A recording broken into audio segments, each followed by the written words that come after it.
Գյորջյան Կասկադ 60 ամիս փուլային վճարում բազմաթիվ առավելություններ։ Բելյան, այսօր դուք եք մասնակցում այս հանրահավաքին, խնդրում եմ նախ նշել, թե ինչ սպասելիքներ, ակնկալիքներ ունեք։ Նորմալ։ Այ հիմնական ակնկալիքը այն է, որ ընդդիմությունը հաղթանակ կտանի հունիսի 7-ին։ Սա է հիմնական ակնկալիք, որ երկու փոփոխություն կլինի եւ այս դավաճանական իշխանությունը կհեռացնեն ու ամենակարևորը նաեւ պատասխանատվության կենթարկեն։ Ընդդիմություններով դա հնարավոր է։ Ես կարծում եմ հնարավոր է, որտեղ մեր փորձը աշխատանքի ցույց է տվել, որ եթե գրագետ կազմակերպի ընտրական գործընթացը, ու առավել եւս ամենակարևորը վերահսկվի դա, իսկ գիտեք, մեր կազմակերպությունը հայտնվել է փորձ ունի վերահսկման, ապա դա հնարավոր է, բայց շատ գրագետ եւ դիմությունը պետք է կարողանա այդ աշխատանքը կազմակերպել։ Սա է խնդիրը։ Ճիշտ գրագետ կառուցողական եւ կազմակերպչական աշխատանք։ Այսօրվա օրագիրը, այսպես ասած, միասնական հանրահավաքն է, ինչ եք կարծում, ընդդիմությունը կկարողանա թեկուզ այս անգամ միավորվել միասնական ճակատով հանդես գալ եւ պայքարել Փաշինյանի ռեժիմին։ Ես հույս ունեմ, որ մեր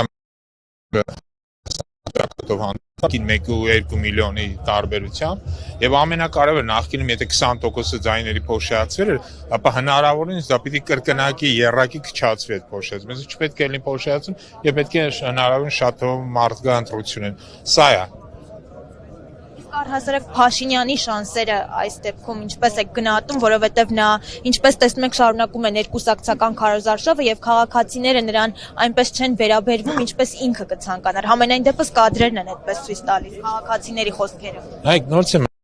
մեզանից է կախված, թե ինչքան կազմակերպված կգնանք։ Որտեղ պարզ է, որ ինքը իր ամբողջ ռեսուրսը օգտագործել է, որտեղ պարզ է, որ սա իր համար ոչ թե մնալ չմնալու հարց, այլ գոյատևման խնդիր է։ Ինքը շատ լավ հասկանում է, որ ինքը պետական դավաճանություն է գործել, որի համար վաղ թե ուշ պատասխանատվության է ենթարկվել։ Հիմա իր հնարավոր պետք է հնարավորինս որ դա չլինի, իսկ դրա միակ գրավական իր համար իշխանության մնալը։ Եվ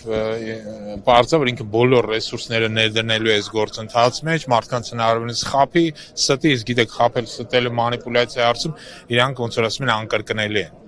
Ինչ եք կարծում, այս անգամ ընտրություններին վարչական ռեսուրս կկիրառվի, թե Ես համոզված եմ դրան, որ կիրառելու են, որտեղ բոլոր փորձերը նույնիսկ տեղական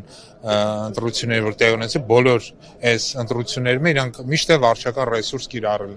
Այլ բան է, որ միշտ չէ որ այդ վարչական ռեսուրսը իրեն արդարացնում է։ Օրինակ մենք Գյումրի ընտրության փորձ ունենք եւ որ շատերը, ասենց ասեմ, վարչական ռեսուրսով ովքեր բերել էին ընտրություն, ասենք, մտնելով այդ ընտրելու տեղը չէին ընտրել նենց ոնց որ իրանք ակնկալում էին։ Այսինքն այլ կերպ էին ընտրել, այսինքն սա էլ ենք մենք տեսել։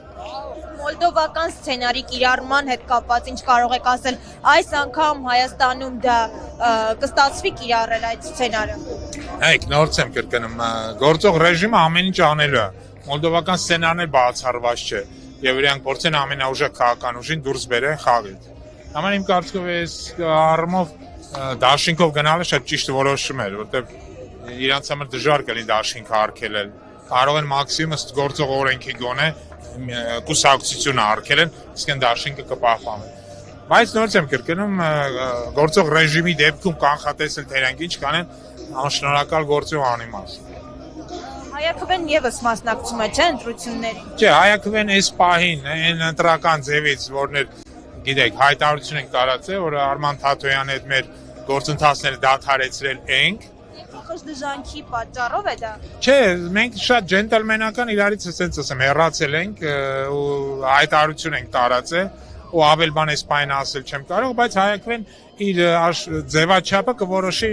ես համոզված եմ արդեն հաջորդ շաբաթ կհայտարարենք, թե ինչ ձևաչափով ենք մասնակցելու։ Կա հնարավորություն միանալու ուժեղ Հայաստան։ Նայեք, մենք բոլոր ձևաչափերն ենք քննարկում ենք։ Այս պահին դժվարանում եմ ասել, բայց մենք բոլորը հիմնական քաղաքական ուժերի հետ ունենք շատ լավ դրական հարաբերություններ, բարեդրացիական հարաբերություններ եւ կապի մեջ ենք, աշխան չէ, խոսքը միայն ընդդիմության մասին է, բայց հիմնական անձով, ովքեր հաղթահարում են, էլի շեմ։ Որտեղ ձայների փոշիացումը սա ամենավտանգավոր կամ էլ ասենց ասեմ, օգուտ ԿՊ-ի աշխատանք է։ Այսինքն այս բանը դժվարանում եմ ասել թե ինչ ձևաչափով, բայց հաջորդ շաբաթ կհայտարարենք։ Փաստինֆոյի հարգելի հետևորդներ, մենք զրուցում էինք Արմեն Մանվելյանի հետ